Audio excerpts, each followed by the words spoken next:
My sister tells me the day I was child molested, I showed my niece my vulva.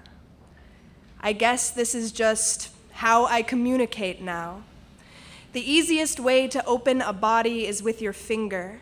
Tear apart a deer's skull from the eyeball out. Use your hands as a crowbar. Gut a fish with your fingernails wedged in its mouth till the jawbone hinges, till it breaks like a toothpick. Like an orange eaten as an apple, force your teeth through the skin. Open your daughter in the bathtub. I learned this truth. My body knows when not to open. My mouth rusted shut on its hinges. Every door, every crack in my body became a wall, like a wound. My labia fused together for a year. And now I'm pulling the scab wide open.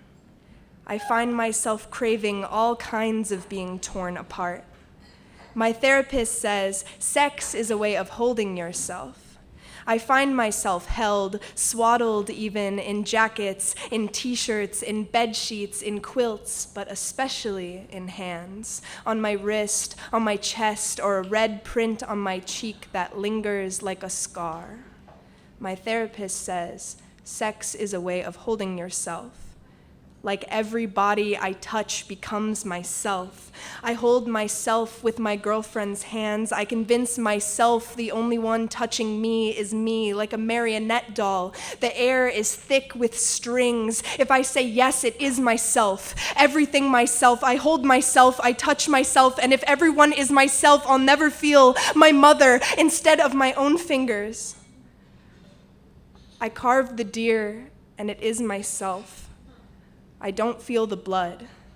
It's warm as water at skin temperature. I carve myself and I am the deer, caught before I learn to run. I learn to run, but I stop myself. The only way to forget a rape is like a wound. Let the skin remember how to hold itself together.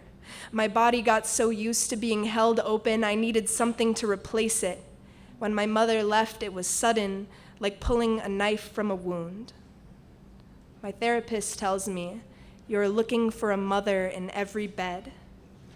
I am looking for a mother, but all I am finding is her fingers, and when I find her, it's always the same story, an opening, a finger wedged between me like a pitchfork to a hen still alive.